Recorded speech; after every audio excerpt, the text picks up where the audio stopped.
Deuxièmement, verset 20, la Bible dit, à cette époque-là, c'est quelle époque si tu as compris? Les temps.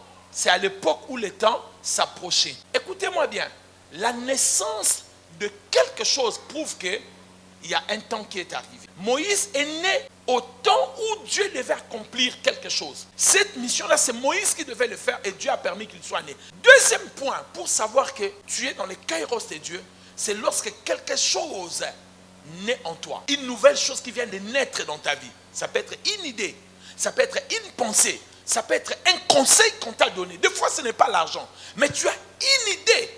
Il faut la manoter qu'à pantalon sopane. Donc, une idée. Dès qu'il y a une naissance d'une idée, frère, la naissance de quelque chose dans ton esprit, dans ta pensée, ça prouve que Dieu est en train de te donner une nouvelle saison. Combien de fois Dieu a fait naître des idées, des pensées, des imaginations, tu les as enterrées, le même jour c'était né, c'est le même jour que tu l'as enterré. Tu n'as même pas pris le temps de prier pour cette idée. Tu n'as même pas pris le temps de travailler cela. C'est le même jour que tu as eu l'idée, le même jour où on la poubelle, pouf. Où est-ce que j'aurai l'argent pour faire ça? Le problème, l'argent ne vient pas avant l'idée. Dieu te donne d'abord l'idée avant de te donner l'argent. Embellis l'idée, travaille l'idée, arrange l'idée, Dieu te donnera l'argent. Nous, on a besoin d'abord de l'argent et puis on va chercher des idées. Ça ne marche pas. Vous savez combien de gens ont l'argent, cherchent des idées? Allez dans des banques. La banque n'a pas l'argent. Tout l'argent que vous voyez dans des banques, c'est l'argent des autres. La banque n'a pas d'argent, à part le fonds de fonctionnement. Mais la plupart que tu vois là-bas, c'est l'argent des clients. Mais pourquoi les gens mettent l'argent là-bas? À défaut d'avoir d'idées, ils mettent leur argent là-bas. Mais toi, tu as des idées. Ça coule comme, je ne sais pas. Tu peux te réveiller comme ça, une idée, une inspiration. Tu as une idée maintenant, je dois chercher, je vais faire un truc comme ça avec des motos, ça va commencer à livrer des hamburgers à l'école. Et il y a carabou, pouf, au enterré. Et c'est là où tu devais être millionnaire. Dieu fait naître des idées en toi tout le temps, tous les jours. Il y a des naissances des choses en toi. Tu ne sais pas comment. C'est comme un enfant. Un enfant qui est né, un bébé. Si tu ne prends pas soin de cet enfant, il n'est pas émailloté, il n'est pas... Toutes ces choses-là, il finira par mourir. Ce n'est pas Dieu qui voulait que l'enfant meure, mais c'est le manque d'entretien. Et l'idée est comme la naissance d'un enfant. Quand tu as cela, élabore ça. Évite de partager avec les gens dont tu ne fais pas confiance. Ils peuvent te décourager. Ils peuvent te dire, oh, ça ne marche pas. Non! Élabore ça dans la prière. Accouche ça dans la prière. Mets ça à genoux. Gêne. Fais des offrandes. Et tu vas voir comment Dieu va commencer à dessiner, à rapprocher des choses, à mettre l'argent des gens. Et puis tu vas voir, la chose va s'installer. Et puis tu vas dire aux gens, et le bandara n'est moi idée. Vous savez que toutes les grandes choses ont commencé comme des idées.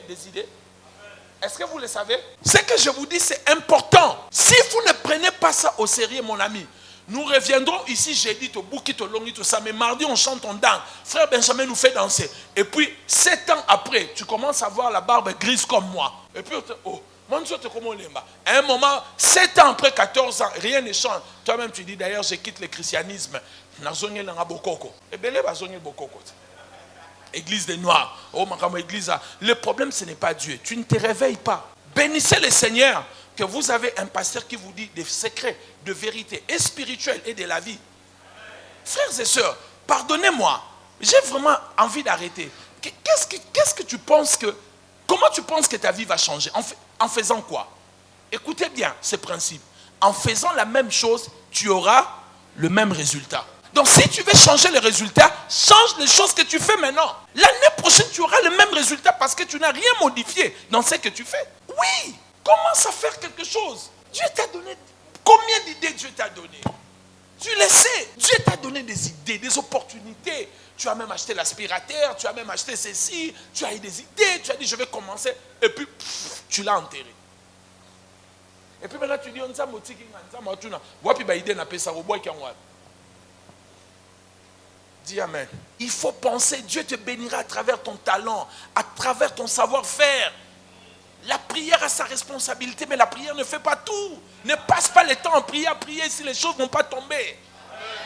Quand tu pries, pense aux idées que Dieu t'a données pendant la prière. Et va maintenant exploiter ces idées-là. Oppose des sociétés, des écoles. Mais qu'est-ce que nous on fait? Les discernements pour savoir ce qu'il faut faire. Le discernement, ce n'est pas pour discerner. makambo bato yebi ozo discerner molimo na ngela kisinga frère wana na sœur wana mona ba longola bondoki wana discerner vie na yo okosala nini na vie na yo. Qu'est-ce que tu vas faire? Comment tu vas investir? Non, mais il faut que vous soyez sérieux par rapport à votre problème. Tu as plein de problèmes, tu ne trouves pas la solution. Toi, tu vas aller fouiller dans la vie des autres. Mais c'est quelle forme de sorcellerie?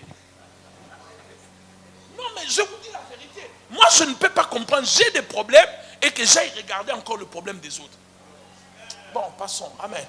Le discernement pour savoir ce que je dois faire. Que dois-je faire dans cette saison, Seigneur? J'ai prié Dieu et Dieu m'a donné une idée. Et je vois cette idée, comment ça va générer de l'argent dans ma vie. Dieu m'a donné l'idée. Je commence à mettre ça en activité. Je suis sorti, on est parti, on s'est renseigné.